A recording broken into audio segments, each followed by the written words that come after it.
ہو سکے تو دل کے کانوں سے سن لو، جس وقت 10ویں محرم کو امام علی مقام شہید ہو گئے، آپ کے سارے آوان و انصار شہید ہو گئے، آپ کا پورا خاندان شہید ہو گیا، چند عورتیں بچی، 2-3 بچے بچے اور چند بیٹیاں بچی اور سب شہید ہو گئے۔ بلکہ آپ نے سنا ہوگا جس وقت امام شہید ہوئے ہیں آپ کے سر کو کاٹ لیا گیا، آپ کے ساتھیوں کے سروں کو کاٹ لیا گیا، ننھے سے 6 مہینے کے بچے کے سر کو بھی کاٹ لیا گیا، اور اس کے بعد ایک ایک لاش پر 10 گھوڑے دوڑائے گئے۔ تاریخ گواہ ہے، ابن جریر سے لے کر صد اللہ فاضل، علامہ سید نعیم الدین مراد آبادی کی سوانح کربلا اٹھا کر کے دیکھیں، آپ کو پتہ چلے گا ایک ایک لاش پر 10 گھوڑے متعین کیے گئے، اور گھوڑوں کی ٹاپ سے امام علی مقام علی جدہ وعلیہ السلام کے جسم کو کچلا گیا۔ تھوڑا تصور کریں، جس جسم کی خاطر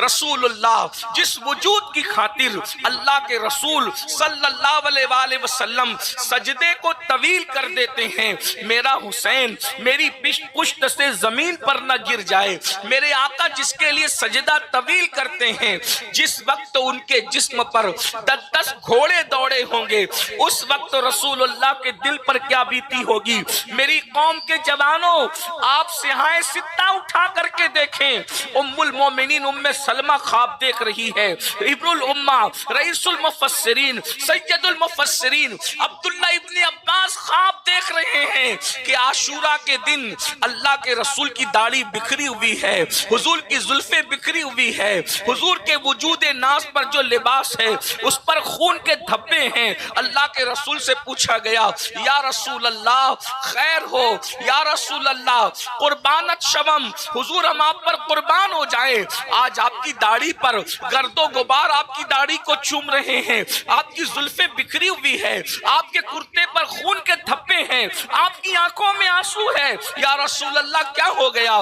تو میرے آقا نے فرمایا، آج میرا حسین میدان کربلا میں شہید ہو گیا، میرا حسین میدان کربلا میں شہید ہو گیا، میں حسین اور اس کے ساتھیوں کا خون جمع کرنے کے لیے میدان کربلا میں گیا ہوا تھا۔ اندازہ فرمائیں میرے بھائیوں، اللہ اکبر، لاشوں پر گھوڑے دوڑ چکے، خیمے جلائے جا چکے، اللہ اکبر، نبی کے گھر کی شہزادیاں جن کے سر کے دوپٹوں کو کبھی چاند و سورج نے نہیں دیکھا، جن کے سر کے دوپٹوں پر کبھی اجنبی مردوں کی نظر نہیں پڑی، بیویوں کو قیدی بنا لیا گیا، بچوں کو قیدی بنا لیا گیا، اور آپ جانتے ہیں اللہ اکبر، اس کے بعد ان کو اونٹوں کی ننگی پیٹھ پر بٹھا کر کے جب کوفہ لے جایا گیا تو کوفہ میں اعلان کیا گیا، کوفہ میں اعلان ہو رہا تھا، کوفہ والو ہم نے ان کو مار ڈالا ہے جو لوگوں کو راستے میں لوٹ لیا کرتے تھے۔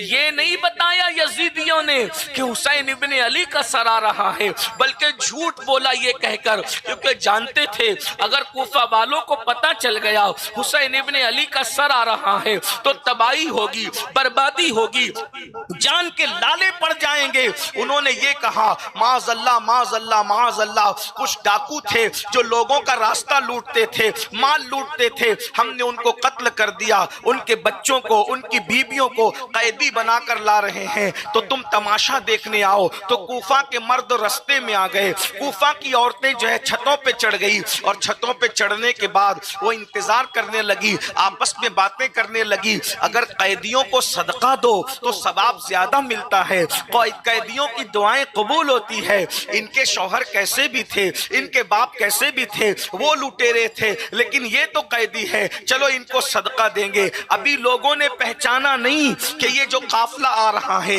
یہ آل رسول کا قافلہ ہے، اور آپ سب جانتے ہیں 7 محرم سے پانی بند تھا، 11 محرم کو قافلہ کربلا سے نکلا، تقریباً 13-14 محرم کو کوفہ پہنچا، یعنی ایک ہفتے کے بھوکے پیاسے 7 سال کی سکینہ ایک ہفتے کی بھوکی ہے، سیدہ زینب ایک ہفتے کی بھوکی پیاسی ہے، امام زین العابدین کئی دن کے بیمار ہیں۔ جانتے ہیں جب کوفہ والے روٹیاں پھینکتے ہیں صدقہ صدقہ صدقہ، جب روٹی پھینکتے ہیں تو سیدہ سکینہ کو سیدہ زینب کے ساتھ باندھ دیا گیا تھا۔ آپ مجھے بتاؤ کوئی 12, 14, 16 گھنٹے کا بھوکا ہوگا اور اس کو پانی یا کھانا ملے گا تو وہ دائیں بائیں دیکھے بغیر فوراً کھانا شروع کر دے گا. لیکن یہ امام حسین کے گھر کی تربیت تھی.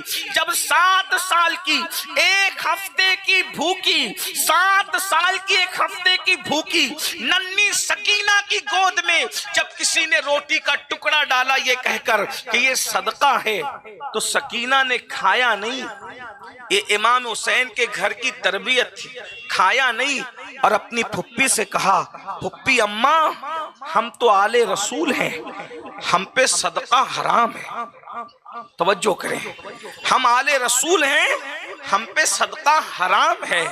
تو کیا 1 ہفتے بھوکے رہنے کے بعد آل رسول پر حرام صدقہ حلال ہو جاتا ہے؟ یہ پوچھا سکینہ نے. اس وقت سیدہ زینب نے تیور بدلے اور تیور بدل کر کہا ظالم کوفیوں, ہم صدقہ کھانے والے لوگ نہیں ہیں, ہمیں پہچانو, ہم آل رسول ہیں. یہ تمہارا صدقہ واپس لو, ہم صدقہ نہیں کھاتے. بس 2 جملے کہہ کر اپنی گفتگو تمام کرتا ہوں. صدقہ تو صرف آل رسول پر حرام تھا اور غریبوں پر امت کے تو حلال ہے.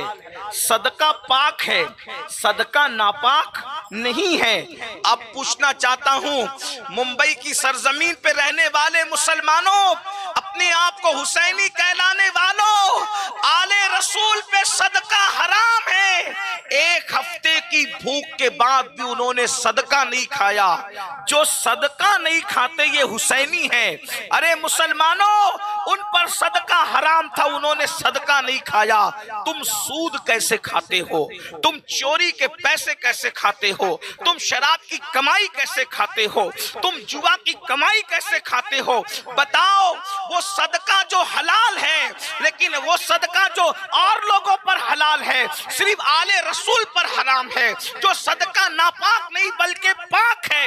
1 ہفتے کی بھوک کے بعد انہوں نے نہیں کھایا. لیکن اللہ اکبر, وہ سود جو سور سے بھی زیادہ بدترین ہے, اللہ کے رسول علیہ الصلوۃ والتسلیم نے سور کو بھی حرام کیا, سود کو بھی حرام کیا. لیکن سود کھانا سور کھانے سے زیادہ برا ہے, اس لیے کہ سور حرام ہے مگر سور کھانے والے کے لیے اللہ کے رسول نے جنگ کا اعلان نہیں کیا. مگر جو لوگ سود کھاتے ہیں اللہ نے قرآن میں ان سے اعلان جنگ کیا ہے, رسول اللہ نے حدیث میں ان سے اعلان جنگ کیا ہے. حسینی بنتے ہو, ارے حسینی تو وہ ہے, سکینہ نے بتا دیا ہم 1 ہفتے بھوکے رہ سکتے ہیں مگر حرام نہیں کھا سکتے, اور ہم اپنی ناجائز خواہشات کے لیے حرام کو اپنے اوپر حلال کیے ہوئے ہیں. اور وہ بھی وہ سود جس کے لیے اللہ کے رسول فرماتے ہیں